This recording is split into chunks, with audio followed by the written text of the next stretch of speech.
Think thoughts you never thought before. Heavenletter number 5978. April 7, 2017. What is important after all? You have the say. You are the decider and determiner of what is important.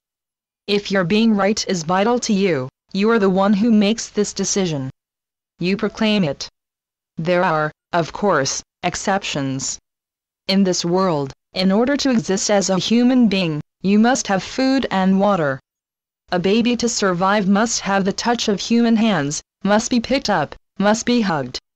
And, of course, there's a range between surviving and thriving. Not everyone has had ideal love and understanding while growing up. Frankly, this is what many or most of the people in this land deal with. How do you now recoup the love you did not have, and that someone had unwittingly been stingy with?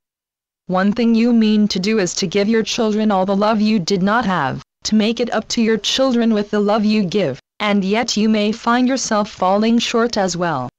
You would go back and change some things if you could. The time is coming when the giving and receiving of love will be without instruction and effort. It will not be a thought. It will be natural. It will be easy. It will be love that comes of its own accord. The time will come when it will be impossible not to give love. No one will have to think of handing out love in the right proportions. There will be no measuring, no adding on, and no restricting. In life in the world, love will simply flower. Everyone will be an adept of love. Love will flourish and extend itself. It will be impossible for love not to leap for joy. Consider that I am the precursor to love.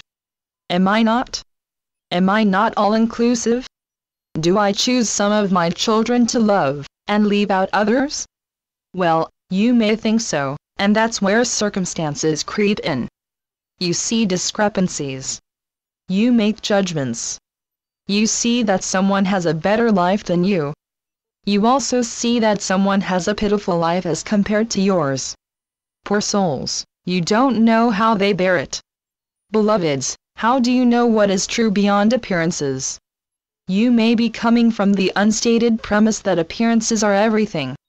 You don't own to that. Yet, anytime you pity another, you reveal this. And every time you see others in what you see as abject circumstances and wonder how they can laugh and smile even without limbs, you are going by appearances. You see disabilities. You kowtow to disenfranchisement, deprivation, disenchantment, you see?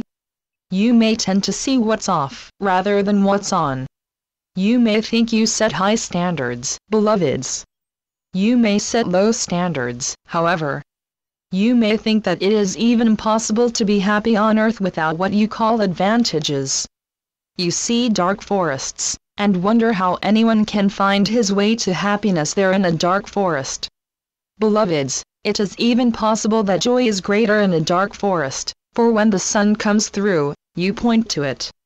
You do not see that there are advantages to everything whether you like it or not.